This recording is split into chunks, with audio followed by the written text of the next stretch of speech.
All right, well, first, welcome, and thank you for attending the panel today. Really appreciate it. It's great to see everybody. I can see a lot of networking going on, which is already fantastic, and we'll make sure that that continues throughout the day. But before we move on, I'd like to take a moment to welcome the President of the United States Army Warrant Officer Association, CW5 Mike Dye. The Warrant Officer Association has been a steadfast advocate for our cohort, and we are fortunate to have their continued support. Please join me in welcoming Mike to the stage.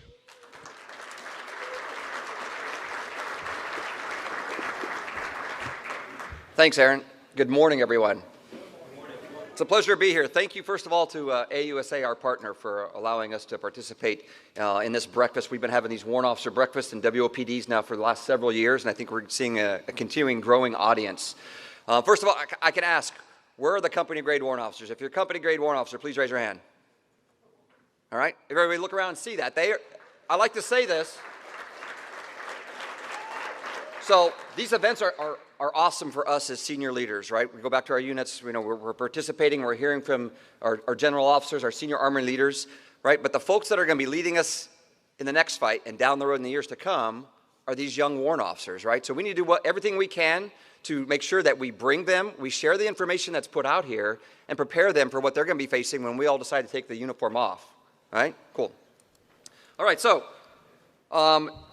again, as part of a pleasure being here as the president of the Warrant Officer Association. If you're familiar with us, we're a member of the larger military coalition, 35 organizations, 5.5 million people, soldiers, veterans from all the military. Our president of the TMC, Jack Dutil, is here. So USAWA is just one of the associations that advocate for the military, and the association advocates on behalf specifically of the warrant officers. And if you haven't seen yet, for the first time ever, we actually have a kiosk out in the partner area up in Hall B, so please stop by there and see us up there as well. So with that, I'd like to introduce our next guest speaker. Chief Warrant Officer 5 Doug England began his military service in 1986 and became a UH-1H helicopter repairer and crew chief. He served with distinction in Desert Storm, transitioned to the Colorado National Guard, and later returned to active duty, graduating from the Warrant Officer Basic Course and Flight School.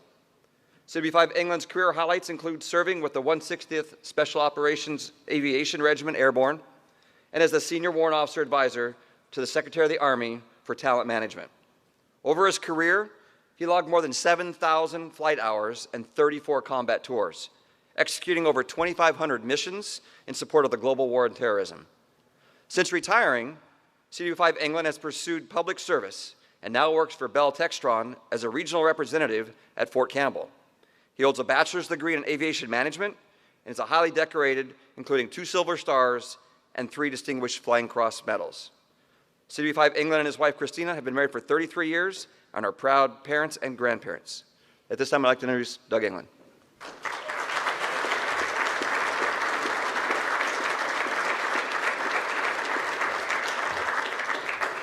Well, good morning, and let's get motivated. We're going to talk about warrant officer stuff. The biggest thing is, even though I've been retired 4 years, I still bleed brown, right? Is that the right color for warrant? Anyways, it's still there. But it's good to have pride. It's good to have and know the legacy. It's good to know where we came from and where we're at today. And that's what we're going to talk about. And so that's where I'm excited to be.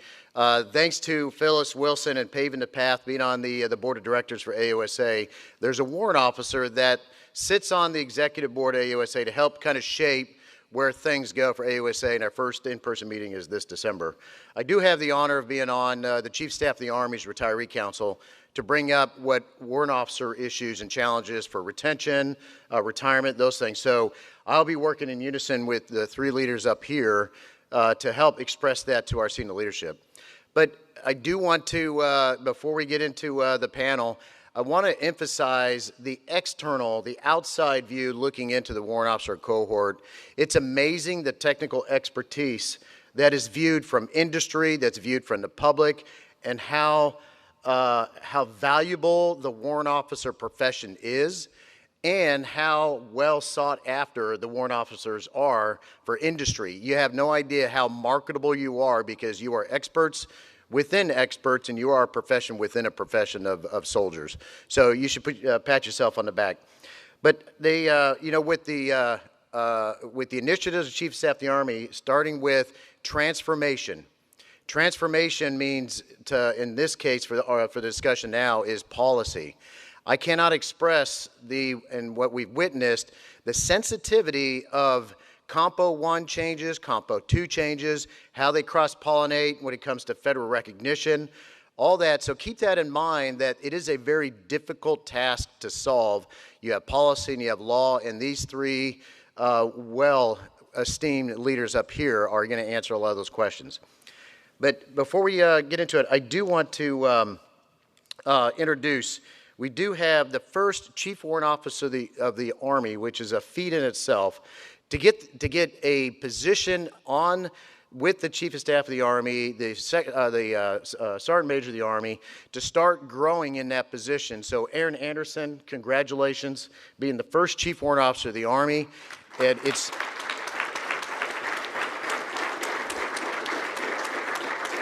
it is not without the hard work of Yolanda Dixon Carter. If she was here today, I'd give her a big hug for what she paved, and she had the vision, and to have you as first selected. And it was a very, very hard selection, almost down to an assessment of who was selected for that position. So congratulations. So moving on down, the difficult task right now that Brian Searcy, you and I have worked in the Pentagon before, being the Command Chief Warrant Officer of the National Guard. I will mention that Brian, he's the Command Chief Warrant Officer of the National Guard, but he has 54 territories and states that have 54 good ideas and competing requirements. So congratulations to being the Command Chief Warrant Officer for the National Guard. And then we also have LaShawn White. CW5 White is the Command Chief Warrant Officer for the Reserves. Also has challenge of citizen soldiers, and you're getting into that really only 10% are really activated. What do you do for those warrant officers that have a profession of a different field, then they come in the reserves, and now they're maybe a signal warrant or they're an aviator or something that's completely different from what the challenges they have from Compo 2 and Compo 3 is something that is very hard to understand if you're a Compo 1. So without further ado, I'd like to open it up for panels, and we're going to go straight into to questions, or we're going to go down to opening statements? Yeah, we'll go to opening statements. Can everybody hear me okay? Okay, all right, that's great. Well, first and foremost, thank everybody for being here today. It's so great to see this room full, and we can talk about warrant officer issues, so this is going to be fantastic. In the course of coming into the job, I've gone out and done a lot of leader engagements, and I always find it's better when there's dialogue and discussion. So the three of us up here are going to put forth a few ideas as we get into this, and then we're going to pretty quickly open it up for dialogue and discussion. Because as much as maybe you want to hear what we want to talk about, I'm also interested to hear what you want to talk about and what's on your mind. So the first thing I would tell you is that as warrant officers, we are definitely, the future is looking bright for the cohort. General Braga mentioned a few initiatives that we had going on, so talking about things that we're doing in UAS and counter UAS, things that USASOC's doing in the robotics field. There's a lot of emerging growth for us, and there's a lot of appetite. If you look at the FDUs that have come across, as we've developed the multi-domain task forces, the theater fires elements, the composite watercraft organizations, a lot of those are increases in warrant officer authorization. So you can see that the demand's out there, and I think that's pretty important. Other things that we have going on, well, as Mr. Englund mentioned, we created the Warrant Officer of the Army position, and that's, and I would definitely give my thanks and gratitude to Ms. Dixon Carter, and it's too bad she couldn't be here today, but she put a lot of work into that, and just appreciate her efforts. We'll continue to mature the position as we move forward. It'll be an iterative process. There's been 17 Sergeants Major of the Army, and everyone builds on the previous, and so we'll continue to work down that path as well, and it'll be good.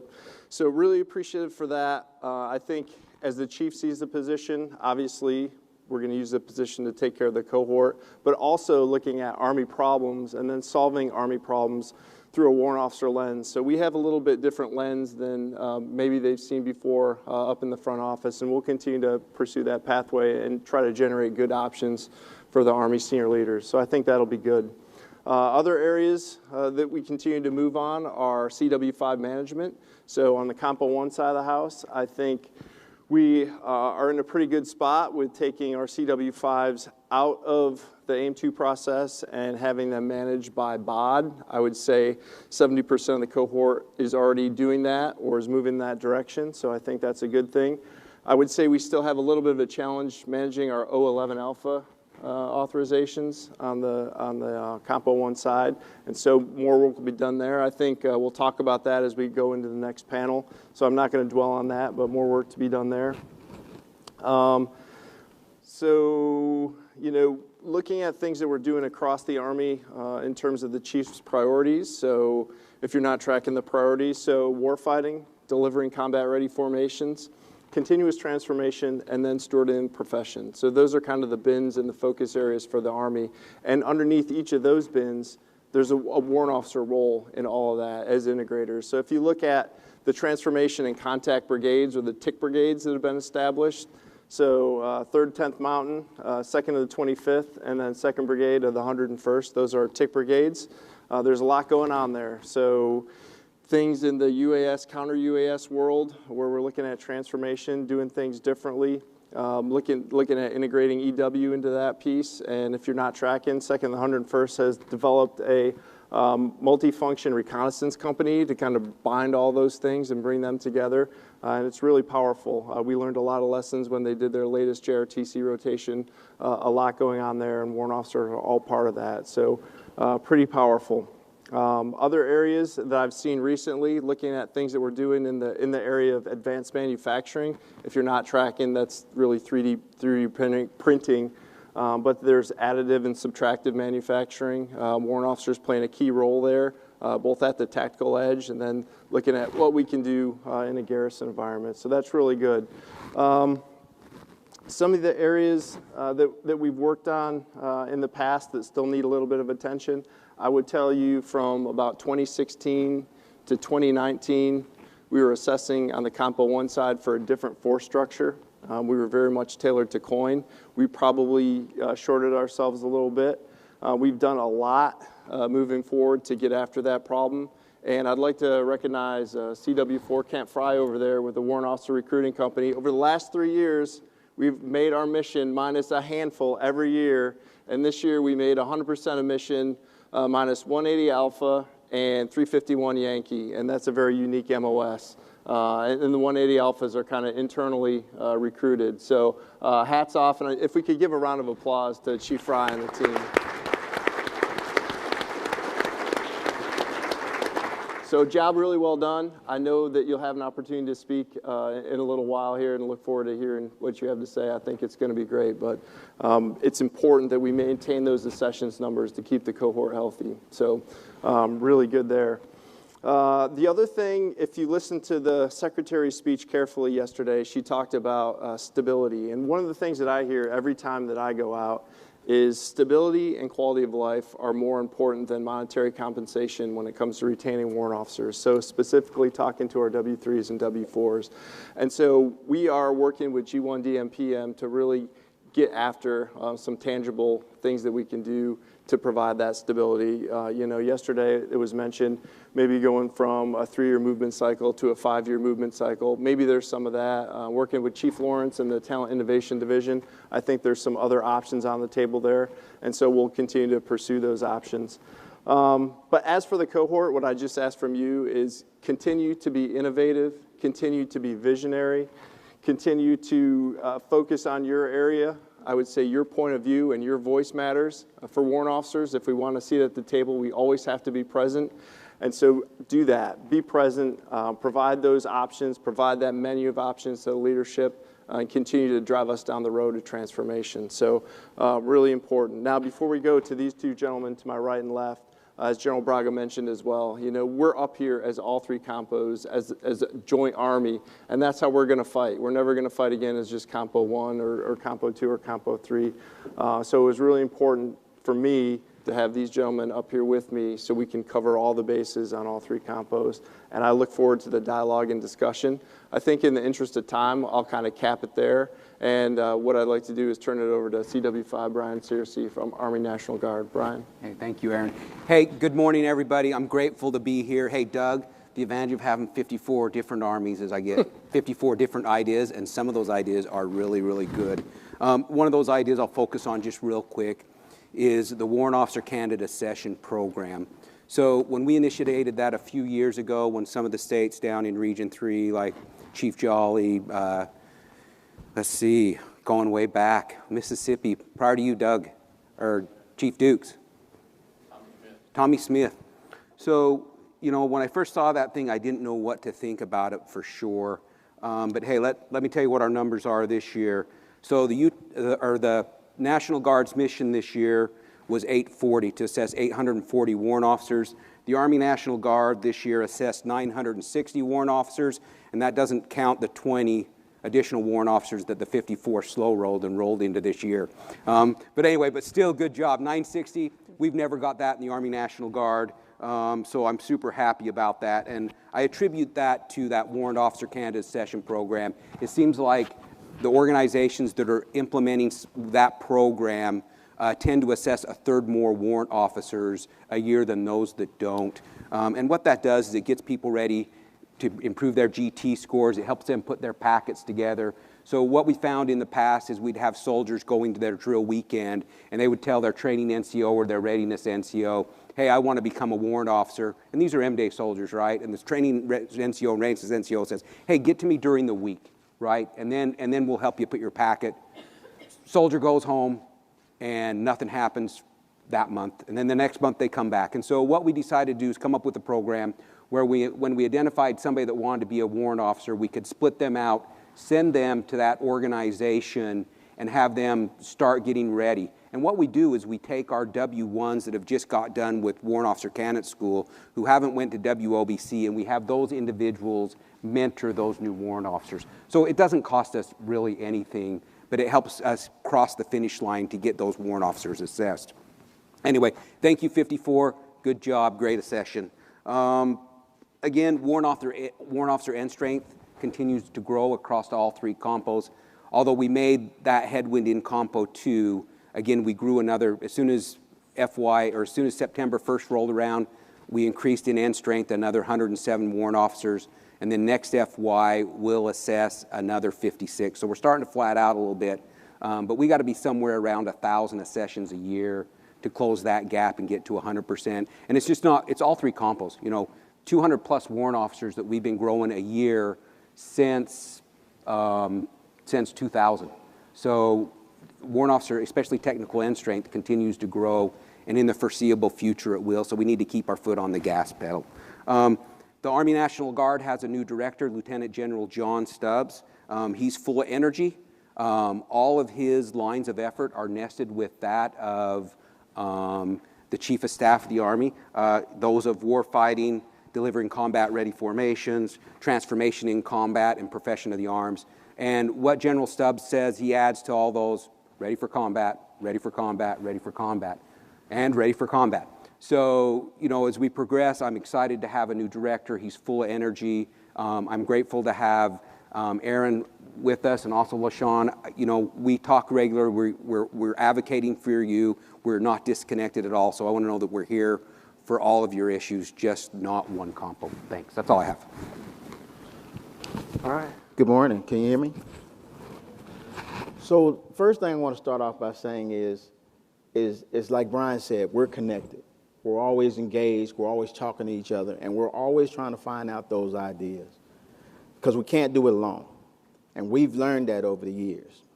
In Compo 3, we have our own challenges, but we also have some surprises and some great things that have come about.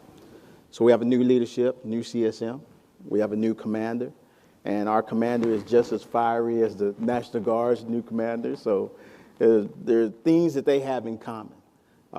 He has his 4 lines of effort, which are building combat-ready formations, mobilize and deploy. You don't really hear that a lot from the Compo 3 side of the house, that is a primary objective, to mobilize and deploy.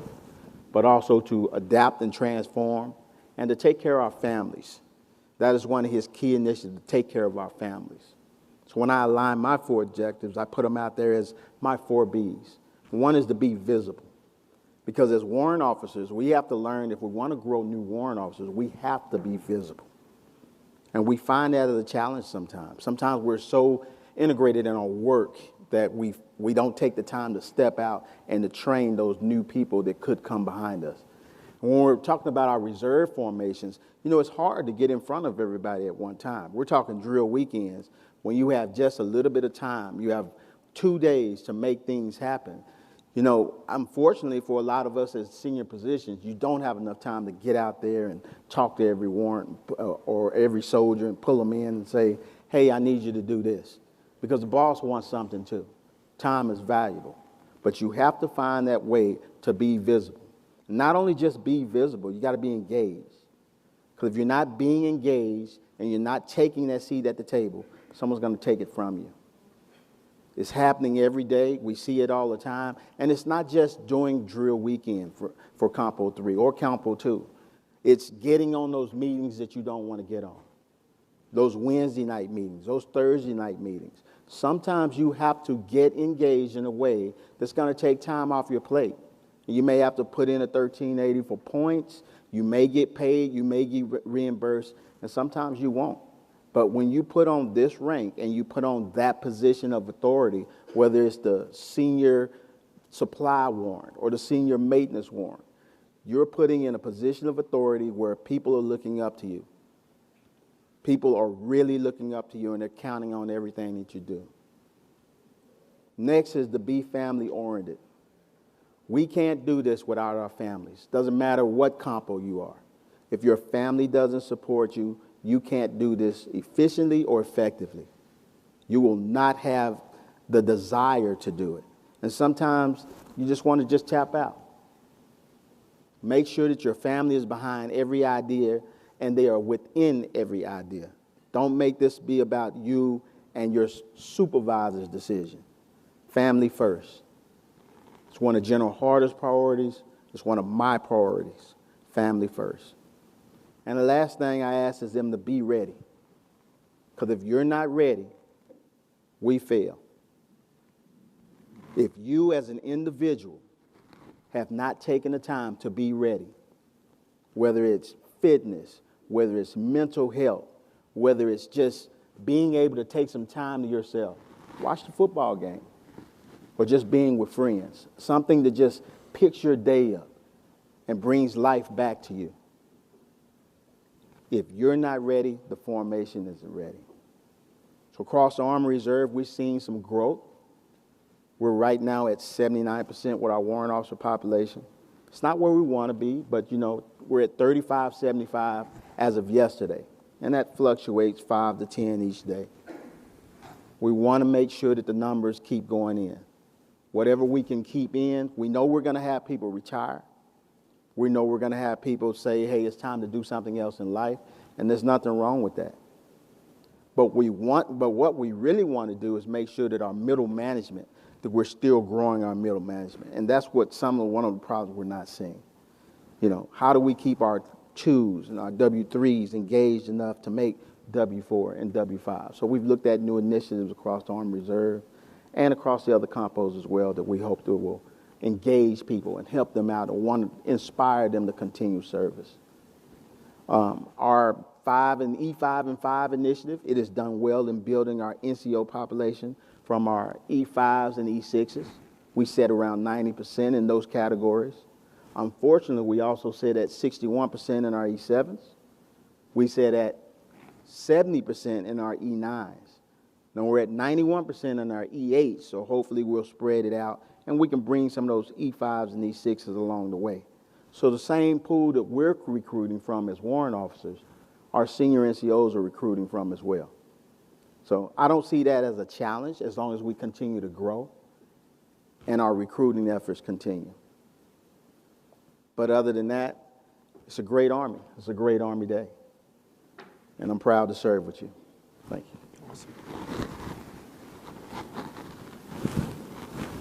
Okay, so we're going to open it up to some questions.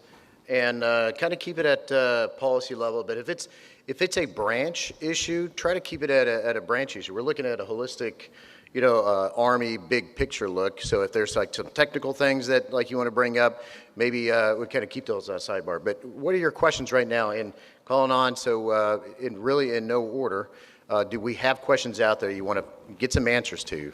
Force structure, on the horizon, what does transformation and contact mean? What does that mean for the warrant officer cohort? What does it mean for the ranks? Any questions?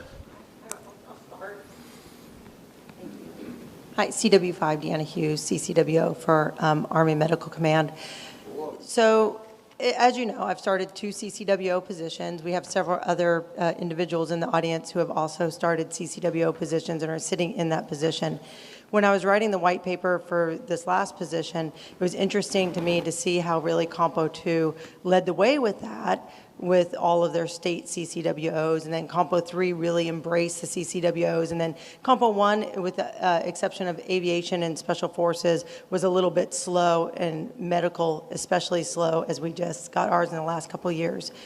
But what I found is as we fill more of these positions and we take more of these leadership roles and we sit at the table, we lean in, where is the policy behind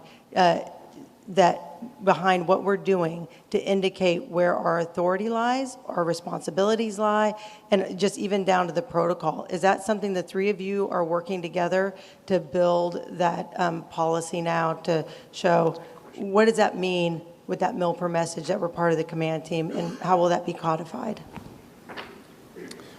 Well, Ms. Hughes, I'll go ahead and take the first swing at this and then open it up. But I think it continues to be an iterative process. So we had the MILPER message, which laid out the definitions and responsibilities for CCWO and then SWOA. We're working right now for the appropriate regulations to make sure those are updated. In terms of the protocol piece of this, I think that will continue to develop. I would say, as I look at things, I don't think that there's going to be, in the near term, a mandate to have CCWOs in the formations. Though I can tell you, like at First Corps and 7ID, just within the last 6 months, they've established CCWO positions. So I think that momentum is going to continue, and part of it is those individuals getting in place and then showing good value and good return on investment for being in those positions, just frankly being present and showing as warrant officers we do have that different lens, and we come to you with a menu of different options. So I think part of that is on us as a cohort as well to show value in the positions that we do have, and we'll continue to mature that as we move down the road. And with that, I'd open it up to Brian or LaShawn. Go ahead, Brian. So here's kind of what I'd say, because I have 54 different armies to look at, right?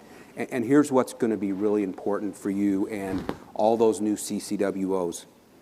If you go in and you do a really, really good job, then your commanding general is going to elevate you to the level that you need to be at.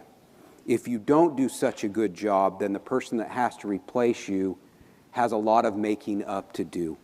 So it is key when you go in and you're running fast and hitting hard. I don't worry about the protocol piece, because the Army has a protocol regulation that they never follow, right? So that I don't worry about it. Like, Aaron and I were sitting 4 rows back today, right? Or yesterday, or 5, or even maybe 6. But I don't worry about that proportion, because again, what I have seen is if you as the CCWO are doing the job you're supposed to be doing and acting as that advisor to your commander, you'll get elevated quickly. So I think it all has to do with doing what you're supposed to do and showing your value. And once you show your value, then that will further the CCWO brand. I definitely agree with that. It's one of the challenges that we find when we're dealing with commanders, and we've all seen it as warrant officers. You've been in a position where someone sometime in history has upset some young officer, and that young officer has not forgot about that. And throughout those ranks of becoming a senior leader in the Army and a warrant officer, I've dealt with that recently. I've had senior leaders say, hey, not really sure what to do with you, not sure what a CCWO's role is. And so you just really have to take it positive, stay engaged, and there's certain things that, yes, in the back of your mind, you say, I deserve that right. But you also have to say, you know, is it worth the fight? And what does that fight take away from the ability to do things in the future? And I'll bring up one that I've brought up many times before. At the 377 TSC when I was the CCWO. That's the largest two-star command in the total DOD, 35,000 soldiers, 10,000 civilians. No parking spot for the CCWO. G1 got a parking spot, G2 got a parking spot, G3 got a parking spot, JAG got a parking spot, Chaplain got a parking spot. The CCWO, the DCG, Sergeant Major, Chief of Staff, there's parking spots. CCWO does not. But what I did do was went in there and stayed engaged. And in the back of my mind, and my senior warrants within the command, they let me know, why you don't have a parking spot? And they did, and they were justified in saying so. But I said that the time for that fight isn't right now. That time is coming. But it was hard, I'm gonna tell you. I found my own little spot, but it was hard. Yeah. Every once in a while, just out of spite, I would take somebody's. But there's certain protocol things that we need, and it's not because we need it as an individual. We need it because the rest of the staff needs to see it. And when that commanding general and sergeant major starts treating you as part of the command team, and you're traveling together and seeing things together and engaged in the meetings together. But if you're going just to be the doorstop or to carry a bag, you're going for the wrong reason. You have to be physically engaged in the meeting. You have to be value added, and you have to let whoever your boss is, or the people with your boss, because they have a voice too, because they're whispering too. Why did we bring this person? That's a seat we could have had on the plane for someone else. You have to be value added. And if you're not, then pick your fights and choose your fights carefully. And to maybe even help out, and where AUSA and other councils, we look at what authority versus authorization is. So, every warrant officer is appointed by the Secretary of the Army by warrant. And so warrant officer ones do not have they're not authorized to take the authority of 600-20. All those authorities that are bequeathed to a commander because they're a commissioned officer doesn't come until you become CW2. So you're authorized as a CW2 because you're now commissioned and you met those levels of background and vetted process to be of good character to have those authorities. But what does that mean now as a command chief warrant officer? So that's the work to be done. So you're authorized to kind of fill those positions, but what does that truly mean? It's almost like the command sergeant major of a battalion and a brigade and things. They don't have authority over soldiers. The commander still does. So where does that fit in with the command chief warrant officer? So that's the answers to be dissected and researched to help them come up with the solutions. Any more questions?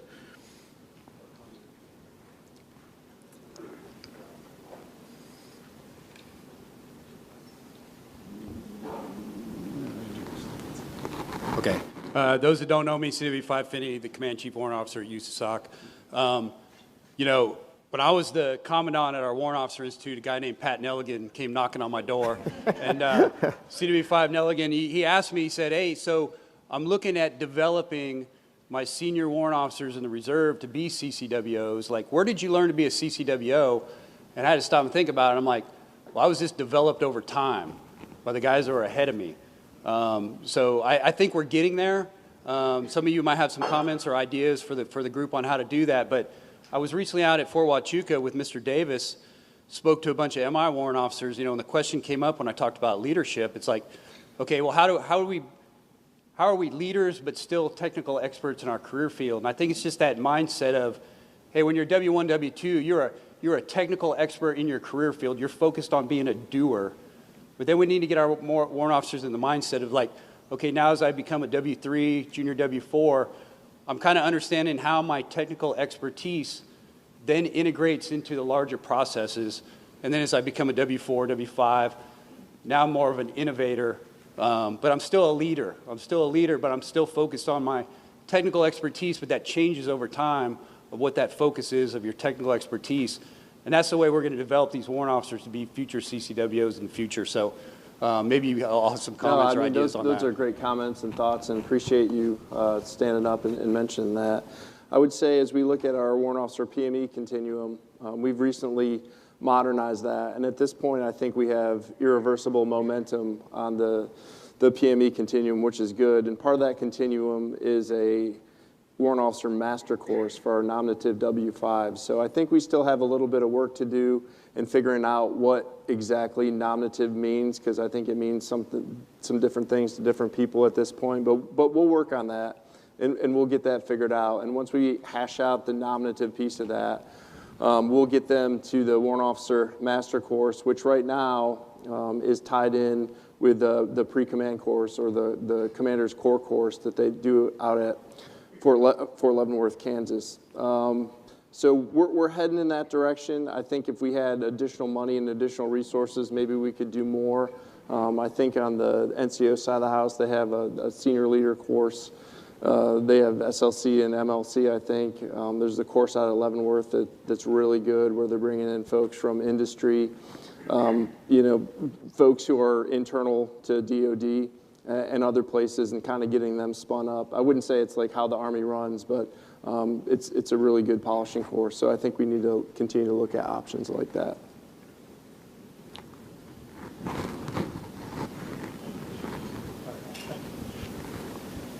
Hey, how you doing? CW5 Paul Sankey, NetCom Command Chief Warrant Officer. Just to build on CW5 Hughes' question, as we're looking at CCWO positions, is there going to be any defined criteria for designating a position, CCWO, types of organizations? Who has the authority to do that? There's just, we have theater signal commands underneath NetCom, one-star commands. They are not CCWOs. We're not sure if they should be or not, because there's really no defined criteria. Well, I would just tell you that what we should do is look at that by branch, and as you take it foundation level, what aviation and SF have done, I think that's kind of the foundation. They didn't ask anybody to define what the CCWO was. They defined it for themselves, and I think that's the path that the rest of the branches need to take for those positions like that. I don't think you need Department of the Army coming down saying, what it is or what it isn't. I think you should probably tackle that at the proponent or the branch level would be my comment. Good morning, CW3 Kim Ferrante from the 126th Army Band, Michigan Army National Guard. I just had a quick question about the 420 Tango position, talent acquisition technician. Right now, that's not applicable in the National Guard. Just wondered if there was a reasoning behind that, what the thought process was, and what the plan is for that moving forward, if there isn't potentially going to be an opportunity within the Guard. So not that we couldn't take a swing at that, but we just happen to have the subject matter expert on 420 Tangos here. And so, Chad, we're going to pitch that over to you if you want to comment on that piece.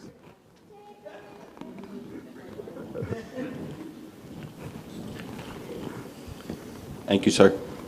How you doing? I'm CW5 Bowen down at the Adjutant General School. Can I get the question again? I want to make sure I understood it. Was it just basically question when it is going to be open to the Guard, or why it wasn't? Both, sir, yes. Both. Both. Okay. So we had to start from somewhere. Be honest. And basically the decision initially was to open it to all three components.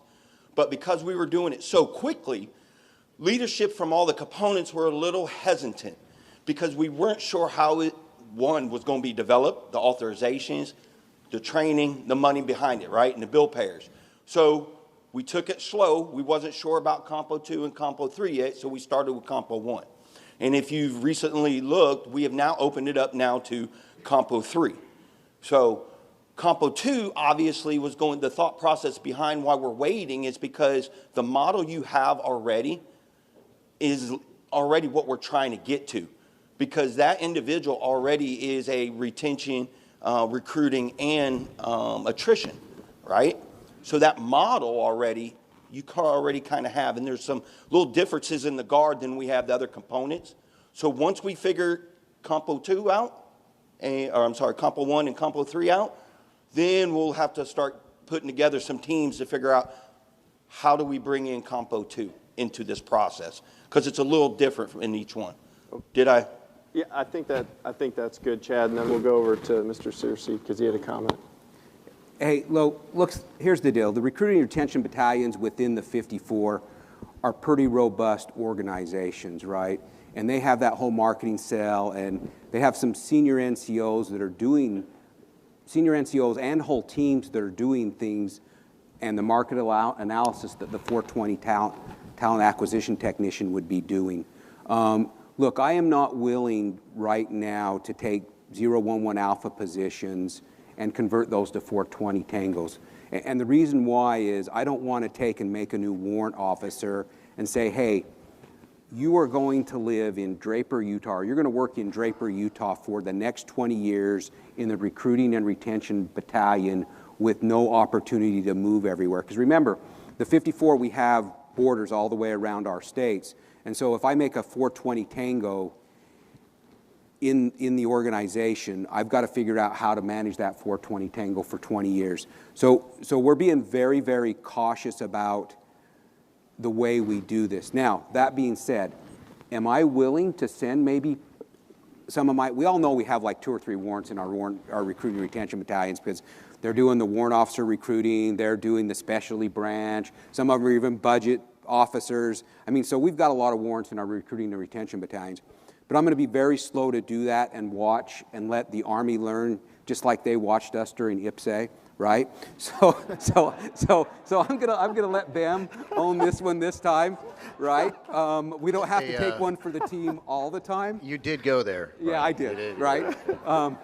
So we're gonna watch. Now what I'm not opposed to, if we can get the funding in school seats, I am not opposed to sending some of our warrants officers that work in our recruiting and retention battalions to the 420 Tango course to see what we gain from it. That would kind of be the next step that I would want to do within Compo 2 is send some people to that course, because here's my concern.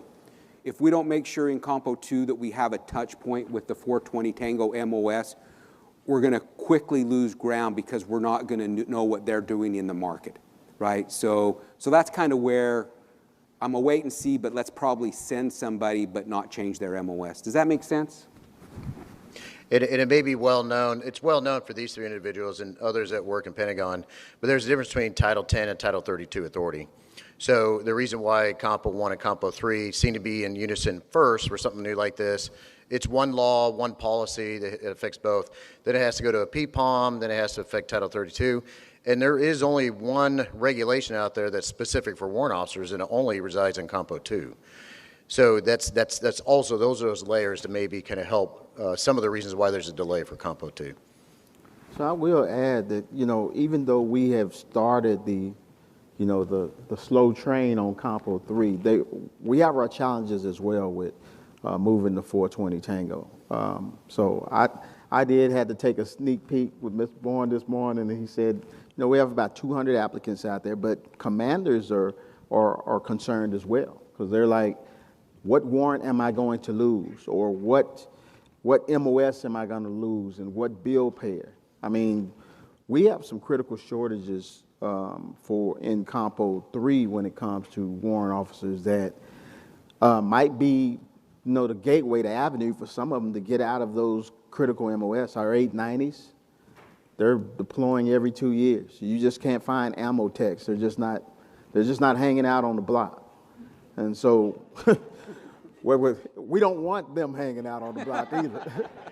So you got an ammo tech that decides, maybe 420 is a little easier life than deploying every 2 years. Our 923s, our fuel warrants, we are short in some MOSs, and very critical MOSs where we deploy a lot. And a lot of people don't realize how much those MOSs deploy. And this may be an opportunity for them to take a break. And so commanders are actually calling, hey, am I going to lose this person? Could they switch over? We don't know that. It just depends on what that individual feels about their MOS that they're currently in, and if they want to take the jump at jumping over to something new. So it could be some challenges, and we will see. We'll work through it together. So We're about 10 minutes out. So are there any branch chiefs in here from Centers of Excellence? Do we have any that are in here? So we have quite a few. So if you have branch issues, please get with them afterwards. We have about 10 minutes of questions. Okay, so CW5, Nelson, Medical Center of Excellence, CCWO. And this one is, as I look at our low-density warrant officer MOSs, because of the way the Army Reserve and Guard are structured, what I'm seeing is there's not necessarily a career path. I'll use 670 Alpha as a great example. I have 8 W3 authorizations that are in Compo 2. However, there's no development side to really get somebody there.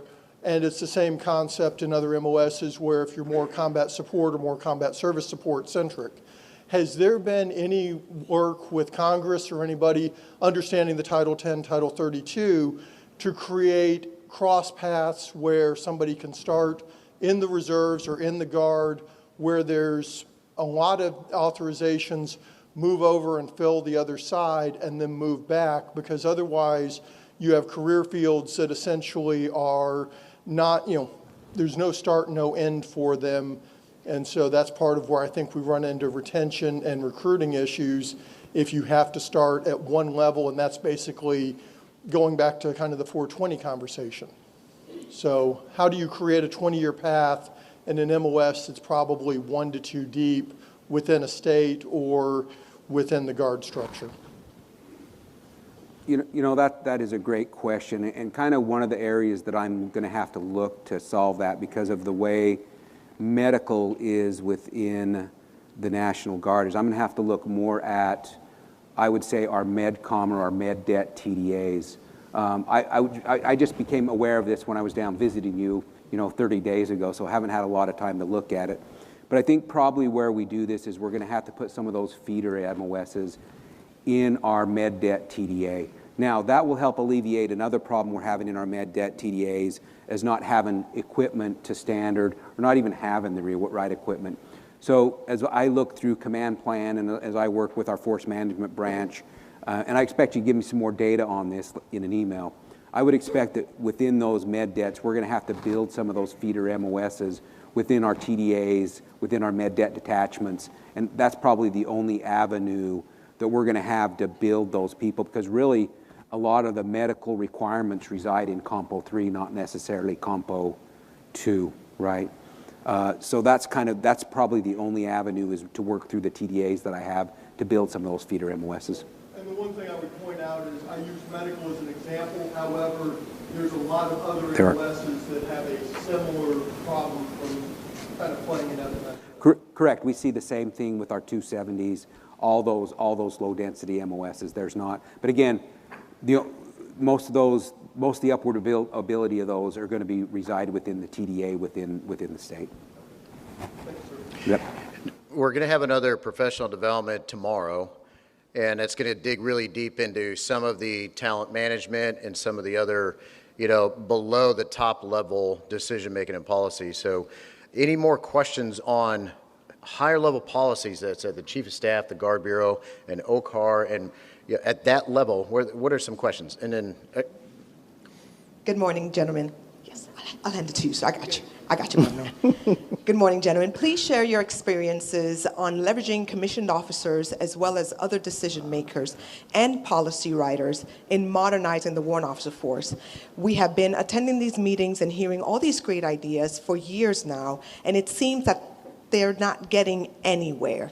So and we're then held responsible for fixing our own problems. So how are we leveraging, what are your experiences in leveraging your influence as CCWOs in moving us forward into the future? Thank you. Who's going to be first to take that one? That's a good question. That's a really good question.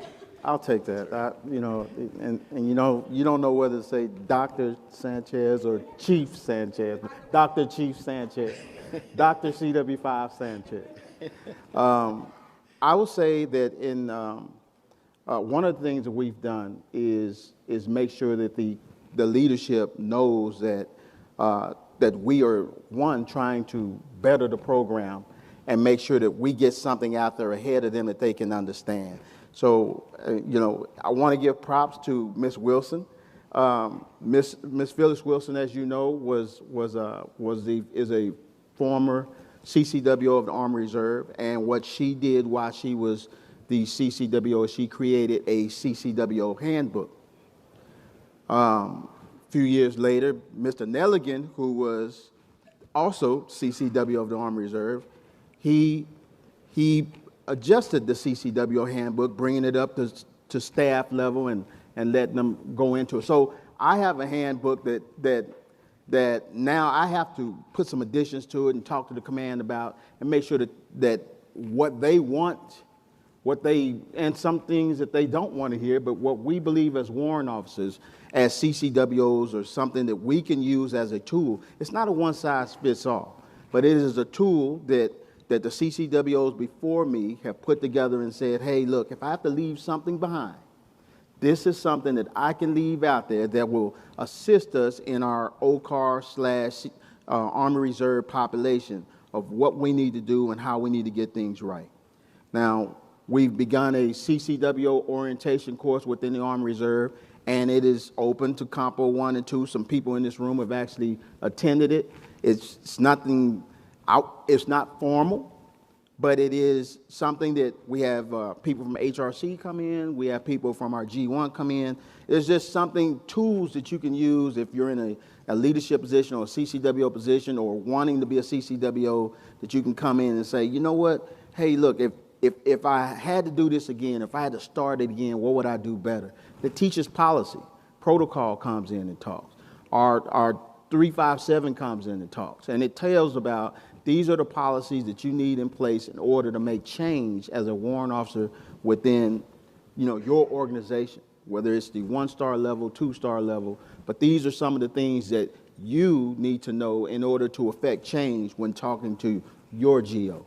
So those are some of the things that we've done around that point. Now, it's not an easy task, but that's why we're warrant officers.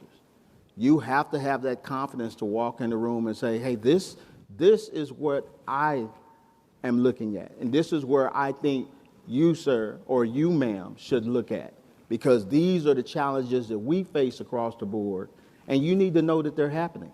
It's not all about roses and kettlebells, and we have a voice as well. And that's what they don't understand. You know, we are a small population when it comes to most organizations. Some of us are in an organization of one, but you're the subject matter expert. And you have to convince that leadership, whether it's standing at their doorstep or whether it's just showing them by action that you know what you're doing. It's being in their face, and it's letting them know that the answers that you're providing them is a trusted answer. Hey, so I'll take one. I think the senior leaders, at least my senior leaders, or the senior leaders I work for, will pretty much let us do anything we want. I remember I was in a meeting one day where we didn't have enough instructors at a couple of the schoolhouses, and one of the civilians, because again, we have the same problems our senior leaders have, is we got civilians rolling against us all the time, right? And this civilian said, well, we can't give them warrant officers for the schoolhouse because that's going to hurt readiness. And I'm like, well, and the deputy director was like, well, if we don't give them people, we're going to continue to lose, and readiness is going to go down eventually. So we have people that are constantly rolling against us. But I think our biggest problem is us. We're not on the same message. And until we get on the same message as a cohort, we're going to struggle to get senior leaders to believe us. We have to be on the same message, saying the same things, saying the same problems, identifying the same issues.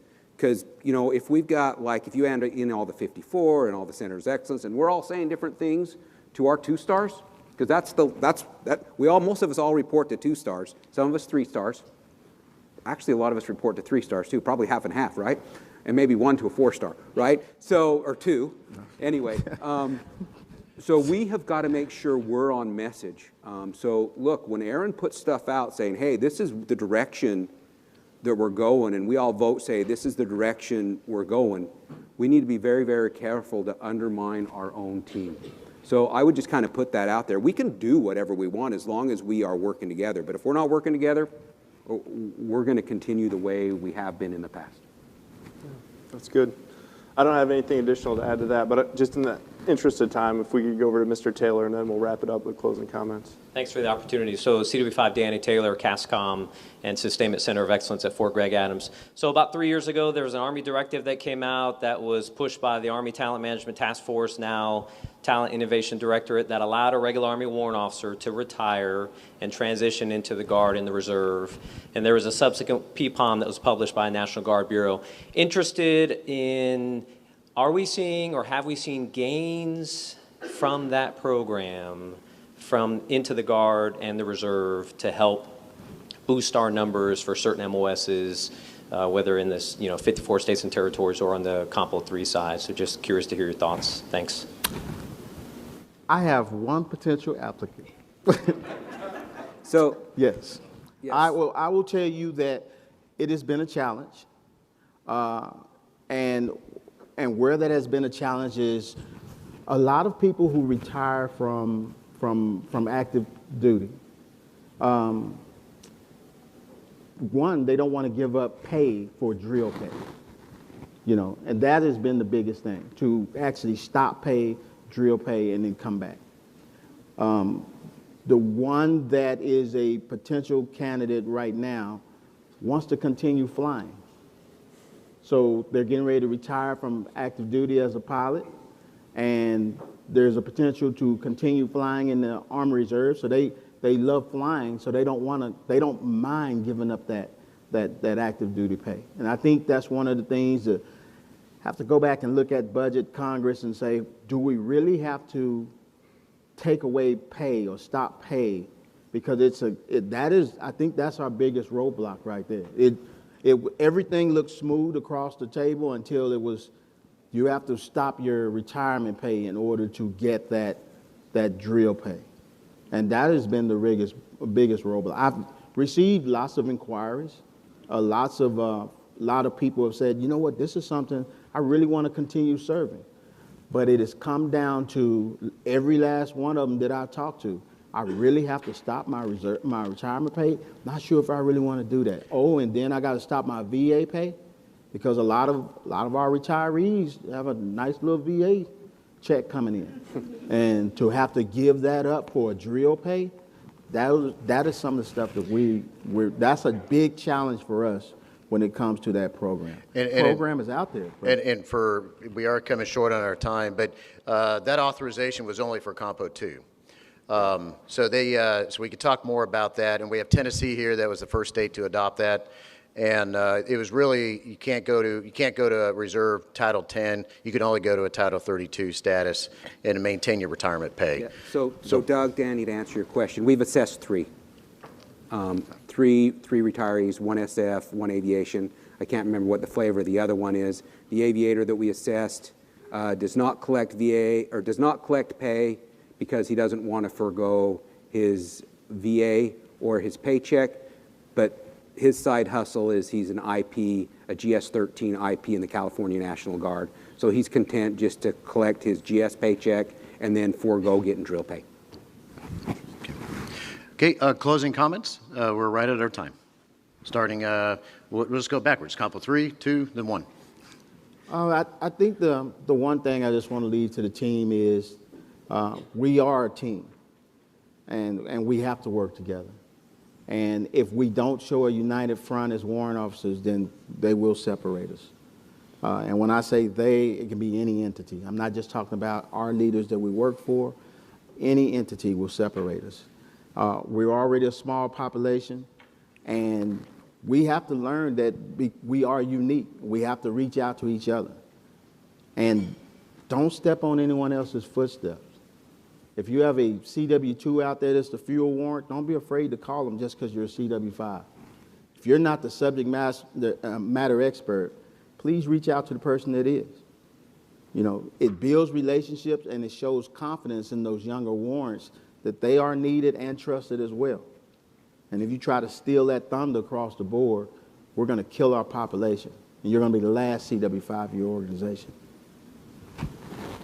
Okay, I'll go real quick because I've said enough.